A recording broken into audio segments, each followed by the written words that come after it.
জয় হিন্দ বন্ধুরা, আমার রান্নাঘরে তোমাদের সবাইকে স্বাগত জানাই। আমি এখন করছি ট্যাংরা মাছের পাতলা ঝোল। আলু দিয়ে ট্যাংরা মাছের পাতলা ঝোল। তো একদম তাজা মাছ, এখানকার ব্রহ্মপুত্র নদীর একদম একদম তাজা মাছ দিয়ে এসছি। তো এটা কেটে আমি রান্না করছি। তো এখন আমি পাতলা ঝোল রান্না করব। তো তোমরা সবাই সাথে থাকো আর ভিডিওটা পুরোটা দেখো, দেখি কমেন্ট করে জানাবে, আর প্লিজ লাইক আর সাবস্ক্রাইব করে দিও। মাছগুলোকে বেশি কড়া করে ভাজবো না, কারণ মাছগুলো তাজা মাছ বেশি কড়া করে ভাজলে ভালো লাগে না খেতে। এমনিতে একটু পাতলা করে ঝোল করবো।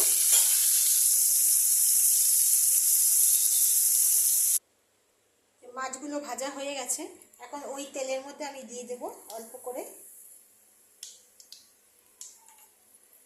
দিয়ে দেবো কালো জিরা, তারপরে দিয়ে দেবো এখানে তেজপাতা,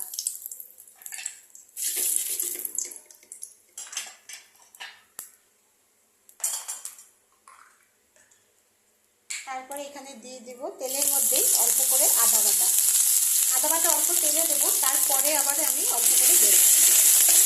তেলের মধ্যে দিলে আদা খুব সুন্দর একটা সেন্ট হয়, কিন্তু লক্ষ্য রাখতে হবে আদাটা যাতে পুড়ে না যায়, সেই জন্য কন্টিনিউভাবে নাড়তে হবে।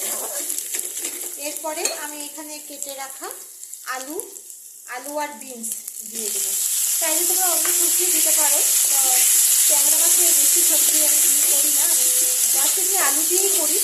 তো বিনসটা এই সময় বিনসটা খুব ভালো, তো খাওয়াও খুব ভালো বিনসটা। তো আমি আলু আর বিনস দিয়ে আমি এটাকে এই ঝোলটা এখন আমি গ্যাসটাকে মিডিয়াম করে রাখবো।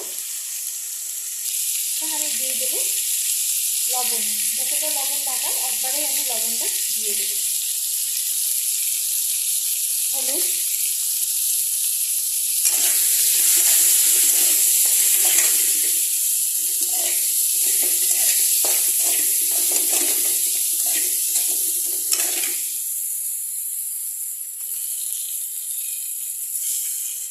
তারপরে দিয়ে দেবো এখানে জল। আমি 2 জনের মতো করে করছি।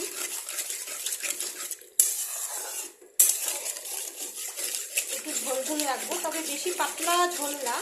কই মাছ টই মাছের একদম পাতলা ঝোল করা যায়, কিন্তু ট্যাংরা মাছের একদম পাতলা ঝোলটা ভালো লাগে না, একটু ঝোলটাকে একটু ঘন হবে।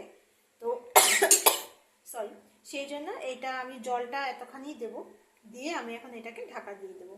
ঢাকা দিয়ে আমি 5 থেকে 7 মিনিট পরে এসে তারপরে আমি মাছগুলো দেবো।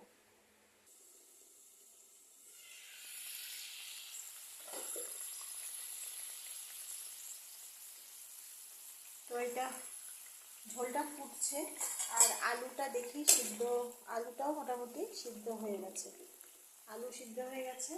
তো এখন আমি এখানে দিয়ে দেবো জিরার গুঁড়া। অনেকে জিরার গুঁড়া দিয়েও রান্না করে, তো আমি এইভাবে গুঁড়াটা উপর দিয়ে এইভাবে ছড়িয়ে দিই।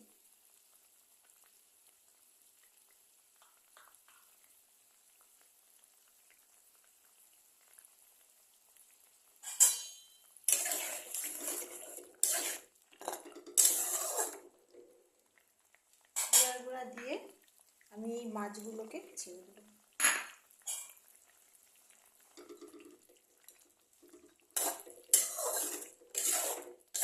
অনেকে চাইলে লঙ্কার গুঁড়াও দিতে পারো, তাই এটা একদম টাটকা তাজা মাছ, তো সেই জন্য আমি আর লঙ্কার গুঁড়া দিলাম না। তো আমি এখানে কাঁচা লঙ্কার উপরে করছি। তারপরে আমি এখানে 3টে মতো কাঁচা লঙ্কা দিয়ে দেবো।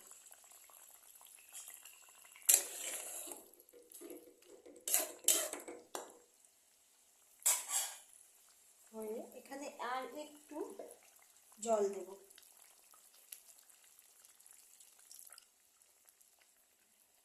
একটু জল দেব, গরম জল। এই সময়টাতে গরম জল দিলে ভালো,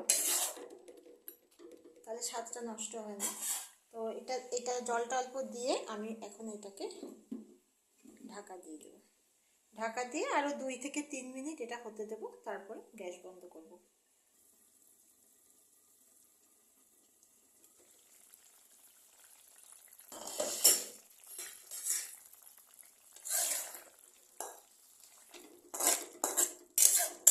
আমাদের ট্যাংরা মাছের পাতলা ঝোল একদম রেডি।